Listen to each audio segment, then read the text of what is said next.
Hi everyone! Magandang umaga, tanghali, hapon at gabi sa inyong lahat. Ako si Lerma Novales Sarmiento, ang writer at author ng aklat na to na pinamagatang Life in 3 Parts.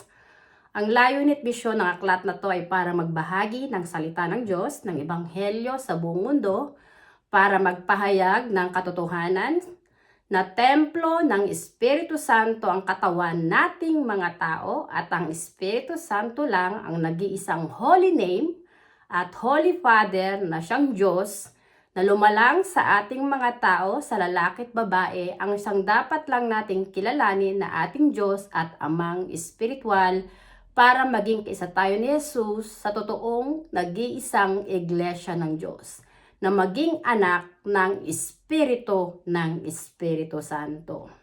At sa araw na to, ang topic ko ay Armageddon, Tatay Digong versus Maria Ressa.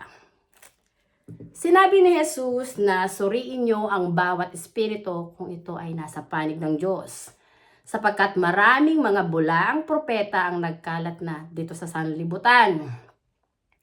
Sinabi ni Jesus na there is power once you receive the Holy Spirit. You will become my witnesses in Jerusalem, in all Judea, in Samaria, and at the end of the earth.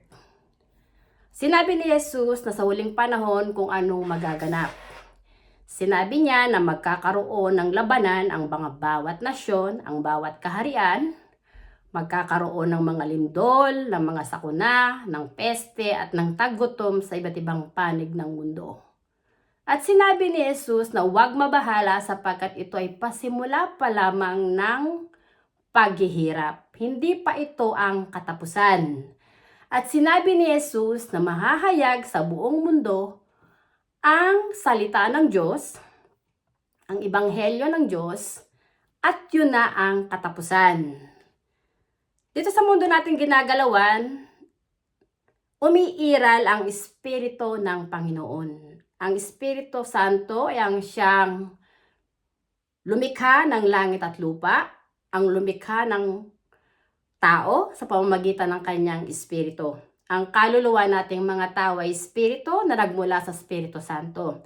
At ang Espiritu Santo ay ang Diyos na makapangyarihan na nasa katawan nating mga tao ay ang siya ring maghuhukom sa bawat kaluluwa nating mga tao. Alam ng Espiritu Santo kung sino ang kanyang mga tupa na nakikinig sa kanyang mga salita na nagsasagawa nito, at kung sino yung mga kampo ng kadiliman na lumalapastangan sa kanya, na nagmamataas at nagmamayabang sa kanya. Sa politika sa ating bansa, itong si Maria Ressa ang numero 1 kritiko ni Tatay Digong. Gusto ko lang magbahagi din sa inyo ng totoong kasaysayan sa ating bansa para maliwanagan kayo. Dahil ang katotohanan ng ating bansa ay ang siyang lupang hinirang ng banal na espiritu, ng Espiritu Santo. Ang Espiritu Santo na hindi natin nakikita ng mata, ay ang siyang Diyos na makapangyarihan na lumalang sa ating mga tao, ang nagbibigay ng buhay sa ating mga tao, kung kaya tayo ay nabubuhay at umiiral dito sa mundo. At ang misyon ko ay sumunod sa kautusan ng Espiritu Santo na ipahayag sa buong mundo na siya lang ang nag-iisang Holy Name at Holy Father na siyang Diyos na nagbibigay ng buhay sa ating mga tao na dapat lang nating kilalanin na siyang Amang Espiritual ng ating kaluluwa. Sa banal na kasulatan, sinabi ni Jesus, huwag niyong tatawagin ang sino mang tao dito sa lupa na inyong ama. Ibig sabihin, Amang Espiritual. Sapagkat iisa lang ang Amang Espiritual at yon ay ang Amang nasa langit. Ang Ama ni Jesus ay Espiritu at hindi tao. Sinabi ni Jesus, I am the way, the truth, and the life. No one can come to the Father except through me. Sinabi ni Jesus, I am in the Father, and the Father is in me. The words that I say to you does not come from me, but from the Father that is in me. I would like to let you know na yung katawan ni Jesus, templo yun ng Espiritu Santo na winasak at sinira ng mga pari na saling lahi ni Abraham dahil hindi nila tinatanggap sa puso nila na ang Espiritu Santo ang Diyos na may pag-aari ng kanilang buhay. Sinabi ni Jesus, before Abraham was, I am. Si Jesucristo, bago pa man nilikha ng Panginoon ang langit at lupa, ay kasama na si Jesus ng Espiritu Santo dahil siya ay Espiritu at ang Espiritu ay Diyos. Kung kaya sinabi ni Jesus na ako ay anak ng Diyos. Si Jesus ang naging tagapagsalita ng Espiritu Santo para ipahayag sa buong sangkatauhan na templo ng Espiritu Santo ang katawan nating mga tao. At dapat nating parangalan ang Diyos sa ating katawan. Ang Espiritu Santo ang lumalang sa tao, sa lalaki at babae. Ang siyang nagbibigay ng buhay sa ating mga tao, sa buong sangkatauhan. Hindi natin kayang linlangin ang Espiritu Santo dahil siya yung lumalang sa atin. At dito sa ating mundong ginagalawan, ang labanan ay Armageddon. Pag sinabing Armageddon, ito na yung huling labanan na magaganap bago pa yung katapusan at ang paghuhukom. Ang Armageddon ay labanang espiritual. Espiritong mabubuti laban sa espiritong masasama. Sinabi ni Jesus, mag-ingat sa mga bulaang propeta sapagkat marami ang gagamit nga ng kanyang pangalan, ngunit ang puso nila ay sa halimaw at marami silang ililigaw ng landas. Gusto ko lang ibahagi sa inyo ang totoong kasaysayan ng ating bansa kung bakit namuhay sa kadiliman ang ating bansa. Noong unang panahon, ipinahayag sa akin ng Espiritu Santo na ang totoong pangalan ng ating bansa ay Maharlika at hindi Pilipinas. Naging sikat at tanyag ang ating bansa na naging sentrong pangkalakala na pandaigdigan at maraming mga manlalayag noon na taga iba't ibang nasyon ang pumupunta noon sa ating bansa para makipagpalit kalakal. At ang tawag sa pakikipagpalit kalakal ay barter. At yung mga taga-ibang nasyon ang nagdala ng relihiyong Islam. Ang ating bansa noong unang panahon ay walang relihiyon.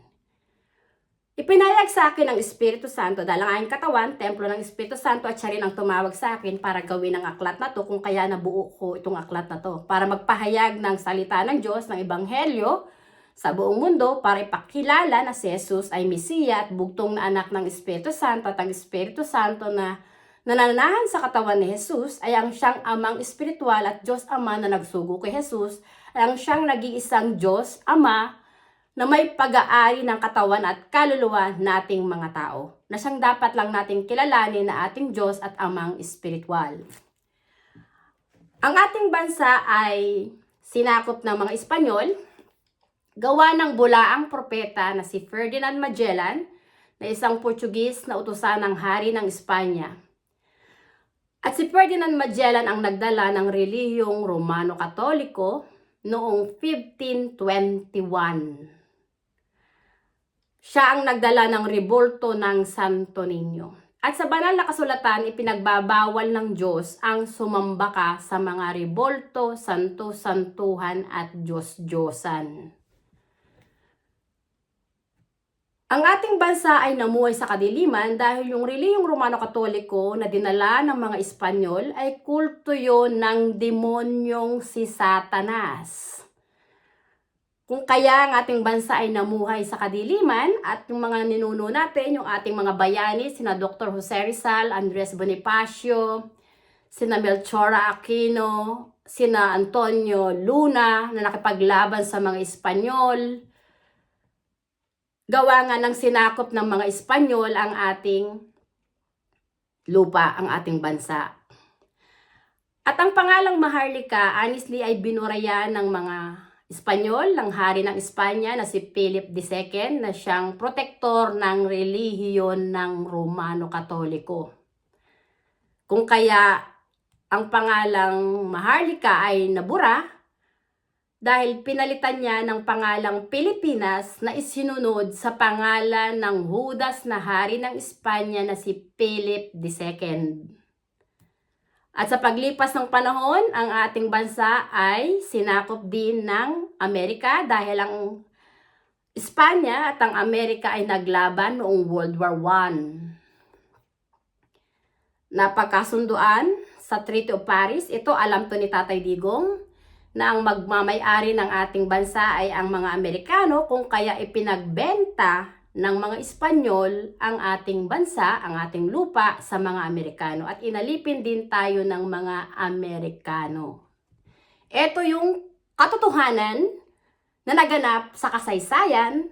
Ang mission ko ay magbahagi ng ebanghelyo at ng katotohanan para gisingin ang bawat kaluluwa na natutulog, na makita nyo ang katotohanan kung sino ba talaga tayo.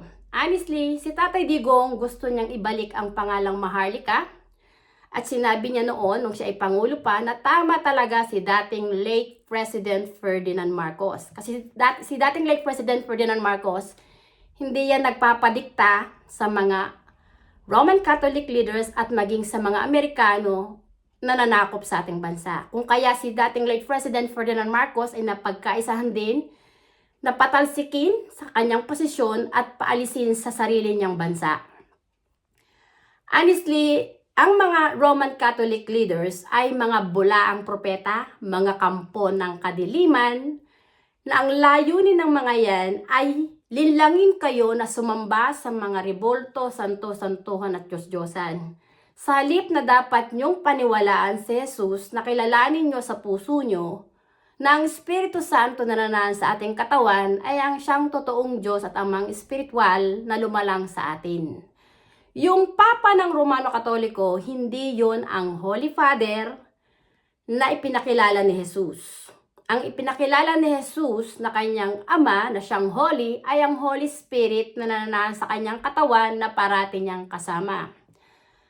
At ngayon, ang politika sa ating bansa, yung naganap na pag-aresto kay Tatay Digong, honestly, yung pamimilit nila na pasakayin si Tatay Digong at doon siya litisin sa ibang bansa, gusto ko lang ibahagi sa inyo na ang katawan ni Tatay Digong ay templo rin ng Espiritu Santo.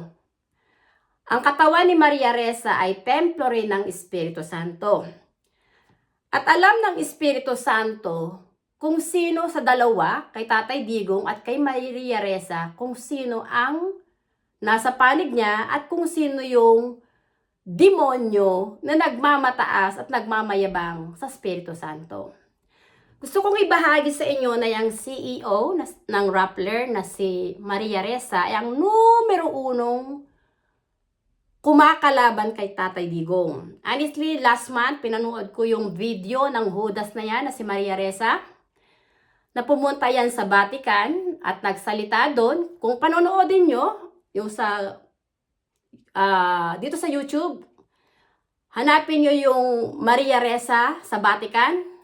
Last month lang, makikita nyo, yung lahat ng sinasabi dyan ni Maria Ressa ay patungkol sa paninira niya kay Tatay Digong. Wala yang nilabas na kabutihan para patungkol kay Tatay Digong. Yan yung kalaban ni Tatay Digong. Si Maria Ressa, ang sumusuporta kina Trillanes, kina Leila de Lima. Yang sina Leila de Lima, may kaibigan pa ang mga yan dyan sa Amerika na ang pangalan ay Loida Nicholas Lewis. Nang noong presidente si Tatay Digong, pinagkakaisahan nila si Tatay Digong.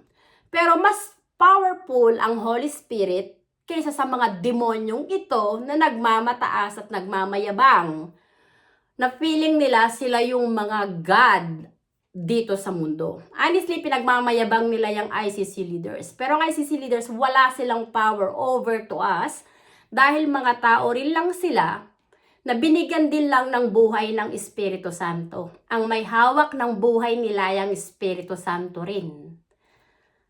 At ang Espiritu Santo ang naghuhukom sa bawat kaluluwa ng bawat tao. Si Tatay Digong, honestly, sa aklat na to, dahil ang Espiritu Santo ang tumawag sa akin para gawin ang aklat na to, ipinahayag ko dito sa aklat na to, si Tatay Digong ay isa sa chosen one, a spiritual warrior of God.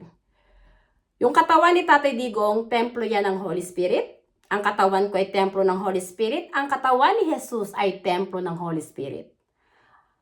Ang dalawang tao o tatlong tao, kapag ang sinamba mo ay ang Espiritu Santo na nasa katawan mo, ang Espiritu Santo ay lalagi sa tatlong tao na yon.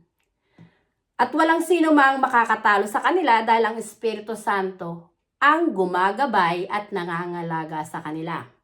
Honestly, yung Romano Katoliko, sinabi noon ni Tatay Digong, nadudurugin niya ang simbahan ng Romano Katoliko. Which is lalong nagalit yung mga pare. At sinabi rin ni Tatay Digong na ang Diyos ng Romano Katoliko, ng mga pare, ay stupid at walang common sense. Dahil ang katotohanan, hindi sinasamba ng mga pare ang Espiritu Santo sa puso nila na siyang Diyos na lumalang sa kanila na siyang totoong amang espiritual. Bagkus itong mga pare, mas inidulo nila ang sarili nila na silang tawaging Father at amang espiritual. Itong mga pare, honestly, hindi yan mga banal. Mga kampon sila ng kadiliman na nanlilinlang para lumayo kayo sa Espiritu Santo at sila yung kilalanin yung inyong amang espiritual. Pero ang mga pare, tao rin lang katulad natin. Ang may hawak ng buhay nila ay ang Espiritu Santo rin. Ang mga pare ay mga antikristo, mga bula ang propeta, mga kampo ng kadiliman na feeling nila mas nakahihigit at nakatataas pa sila sa Espiritu Santo na siyang Diyos na lumalang sa atin na may pag-aari ng ating buhay. Itong 2025, honestly, that is the beginning of Armageddon. Andito na yung labanang espiritual. Yang si Maria Ressa, kahit pa CEO ka ng Rappler, putang ina mo Maria Ressa, makinig ka. Putang ina mo Maria Ressa, tatandaan mo.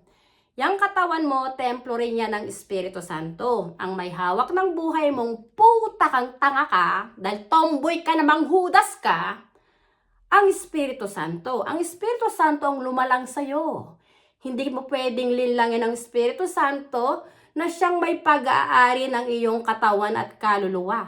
Alam ng Espiritu Santo na putang ina mo ka, na ikaw ang promotor para si Tatay Digong ay arestuhin ng ICC.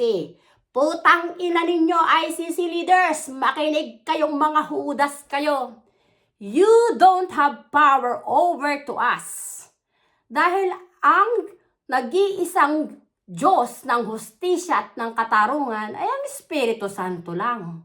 Dahil yun ang lumalang sa mga tao. Siya ang nakakaalam kung sino ang masama at mabuti. Kayong ICC leaders, mga kupal kayong lahat. Mga demonyo kayo. Mag-repent na kayo. Leila de Lima, Leni Robredo, yung ICC leaders, yung mga Roman Catholic leaders, putang ina ninyo, hindi nyo nga alam na may hawak ng buhay nyo yung Espiritu Santo. Hindi kayo mga hari dito sa mundo, yung Pope nyo, yung Holy Father nyo. Papatay na yung putang na iyon. Bilang na ang araw noon.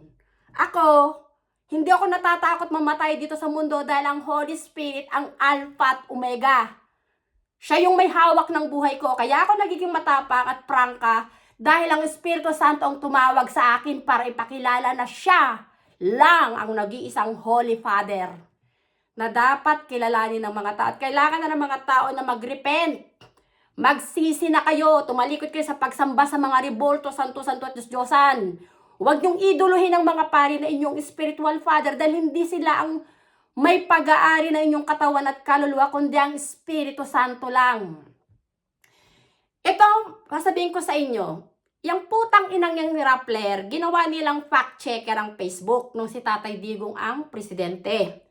Maraming mga vlogger si Tatay Digong na yung kanilang mga video ay dinidelete ng Facebook. Noon nagalit si Tatay Digong dahil gusto niyang ipasara ang Facebook dahil nga kinakalaban siya. Kaya gusto niyang magpaliwanag yung ng Facebook sa kanya. Pero hindi ko alam kung anong nangyari, kung bakit parang natigil bigla. Then yung Facebook, honestly, connected din kay George Soros. Yung Rappler, yung si putang inang yung CEO na yan na si Maria Ressa, Puppet yan ni George Soros. Yang si George Soros, yan yung financier na nagde-destabilize ng mga bansa na gusto niyang wasakin. Yang si George Soros ang nag-finance sa EDSA Revolution noong 1986 para patalsikin si dating late President Ferdinand Marcos sa sarili niyang bansa. Yang Judas na yan na si George Soros, ang siya ring nagpabagsak ng pounds dito sa London na nagkaroon ng Black Wednesday. Yang hayop na matanda na yan na si George Soros ang global manipulator at dictator na pakialamero sa politika ng iba't ibang bansa.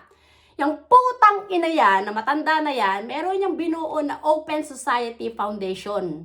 Diyan sa Open Society Foundation, napanood ko yung video niya na bago pa man maging pangulo yung Judas Zelensky,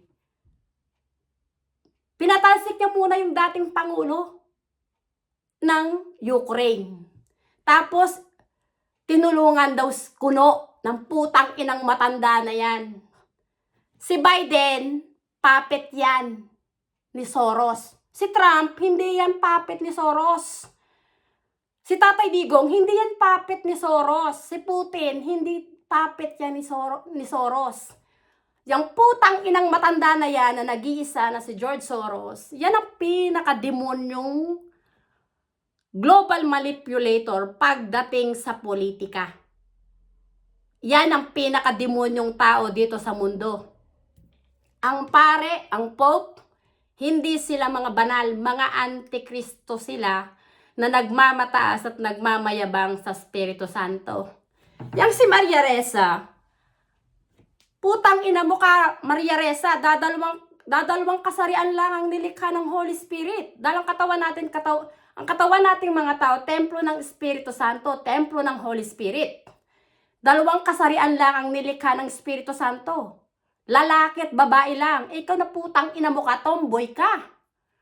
So anong itatago mo ngayon sa Holy Spirit? Pag binawi ng Holy Spirit ang kaluluwa mo, Maria Ressa, putang ina mo, kala mo makakapunta ka sa langit. Hindi ka naman patatawarin ng Espiritu Santo dahil yun nga pinahayag ni Jesus. May kasalanan na may kapatawaran, pero hindi ang lapas tanganin ng Espiritu Santo. Putang ina mo, Maria Ressa. Makinig kang mabuti. Yung katawan ni Tatay Digong, templo yun ng Espiritu Santo. Ang una mong inaatake, hindi si Tatay Digong. Ang Espiritu Santo na nagbibigay ng buhay kay Tatay Digong. Si Tatay Digong ay spiritual warrior at chosen by the Holy Spirit. The body of Tatay Digong is the temple of the Holy Spirit as well. And the Holy Spirit is indwelling in the body of Tatay Digong is the God who always protect and help Tatay Digong. Ang pangalan ni Tatay Digong, naririto sa aklat na to, ang Holy Spirit ang tumawag sa akin para gawin ang aklat na to. Narito ang pangalan ni Tatay Digong, President Rodrigo Duterte. Putang ina mo, Maria Ressa, basahin mo to. Makikita mo dito, walang extrajudicial killing dahil nandirito rin yung patungkol sa mga extrajudicial killing na sinasabing yung mga ulupong. Tinakil ko dito. Pati yung patungkol sa LGBT, nandirito din. Putang ina ninyo. Galit ng Espiritu Santo, akala nyo natutuwa ang Espiritu Santo sa mga pinagagawa nyo mga ulupong? Yang nangyari sa Amerika, nung sinabi nila na yung mga artista, godless land daw yung lugar nila. Anong nangyari? Di ba nagkaroon ng wildfire? Nasunog ang mga bahay nila? Ang Espiritu Santo, hindi nyo yung kayang talunin. Ang Espiritu Santo ay ang siyang Diyos na umiiral, ang amang espiritual na nagsugo kay Jesus. Ay may pag-aari ng buhay nating mga tayong Alpha at Omega. Siya yung simula at katapusan. Yung mga tao na naging faithful sa Holy Spirit, yun ang maliligtas.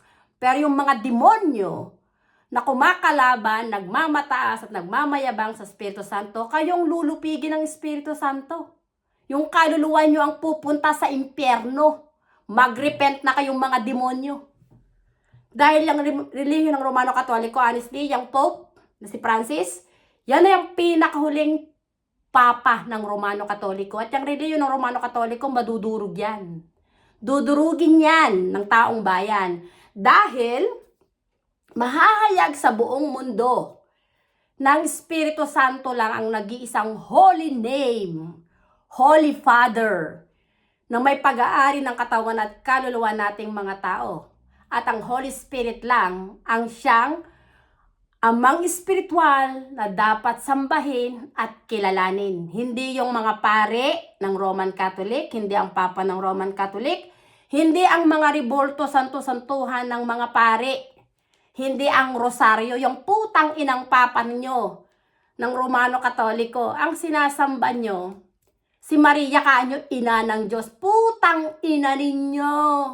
Hindi nyo nauunawaan nang lumukob kay Birheng Maria para si Jesus ay mabuo sa sinapupunan ni Birheng Maria ay ang Espiritu Santo. At ang Espiritu Santo rin ang may pag-aari ng katawan at kaluluwa ni Birheng Maria. At ang Espiritu Santo ay ang Diyos, Ama na nagsugo kay Jesus. At si Maria hindi ina ng Diyos. Putang ina ninyong mga pare kayo. Nangaral kayo ng salita ng Diyos, pero hindi naman nyo tinanggap ang Espiritu Santo kay Jesus. Sinabi ni Jesus, there is power once you receive the Holy Spirit, and you will become my witnesses. Well, I'm telling you the truth that Jesus Christ is the Messiah, and His Father is the Holy Spirit that has sent Him. The body of Jesus Christ is the temple of the Holy Spirit, and the Holy Spirit that is with Jesus Christ is the Father of Jesus Christ. This is why Jesus Christ said, I am in the Father, and the Father is in me. And Jesus Christ said, I am the Father are one, because Jesus Christ and the Holy Spirit are always together. I am not living alone. Jesus Christ said, anyone who believes in me believes in the Father who sent me, and when you believe in me, I and the Father will come to you and abide in you. I am not living alone. The words of Jesus Christ is alive in my heart. And I know the Holy Spirit that is in me is my God and Holy Father who has created me. That gives me life, that's always with me. Not the Pope of the Roman Catholic who is an imbecile, a big moron that pretends that he is the Holy Father in this world. He doesn't know that the owner of his body and soul is the Holy Spirit. Maria Ressa, bilang na ang mga araw nyo, mga putang ina ninyo. I-release nyo si Tatay Digong, ibalik nyo si Tatay Digong, dahil yung putang ina yan, si Bongbong Marcos, putang ina mo, Bongbong Marcos, makinig ka. Ikaw yung bagong Emilio Aguinaldo na naghudas sa kapwa mo, kalahi. At kayong mga pare, putang ina ninyo, basahin nyo yung libro na sinasabi ni Tatay Digong na lagi niyang sinasabi. The Secret of Altar na sinulat at I think ni Aris Rufo. Lalantad lahat dyan yung mga bahon yung mga putang ina ninyo. Hindi nyo kayang sirain at wasakin si Tatay Digong dahil ang gumagabay kay Tatay Digong na nagbibigay ng buhay sa kanya ay ang Espiritu Santo. Yun yung Holy Father. Hindi yung Pope ng Romano Katoliko na iniidolo nyo, mga putang ina ninyo. Mag-repent na kayo, magsisi na kayo, at magbalik loob kayo sa Espiritu Santo. Dahil kung hindi kayo magsisisi at hindi kayo magbabalik loob sa Espiritu Santo, sa oras na bawi na ng Espiritu Santo ang kaluluwa nyo sa katawan nyo, mamamatay din ang kaluluwa nyo gawa ng kasalanan nyo. Hindi kayo patatawarin ng Espiritu Santo at hindi rin kayo kikilalanin ng Espiritu Santo na anak niya, na kapatid ni Jesus sa Espiritu, dahil yung kaluluwa nyo hindi pa pinanganak sa Espiritu. Hindi nyo kinikilala ang Espiritu Santo, inyong amang espiritual. Ang Holy Spirit lang ang Holy Father, na dapat sambahin, parangalan at ibigin ng tao sa ating katawan para maging kapatid tayo ni Jesus sa Espiritu at maging anak ng banal na Espiritu. Na ang Espiritu Santo lang ang kinikilalang Holy Father. Maraming salamat sa inyong lahat, sa mga nakikinig sa aking video. At nawa, tanggapin nyo ang Espiritu Santo sa inyong katawan at kilalanin nyo ang Espiritu Santo, ang inyong amang espiritual at Diyos na parating gumigising sa inyo, na nagbibigay ng buhay sa inyo para maging kisa tayo ni Jesus sa totoong iglesia ng Diyos, na ang Espiritu Santo lang ang ating kinikilalang Diyos at amang espiritual ng ating kaluluwa. Maraming salamat sa inyong pakikinig at hanggang sa muli. Bye! Thank you!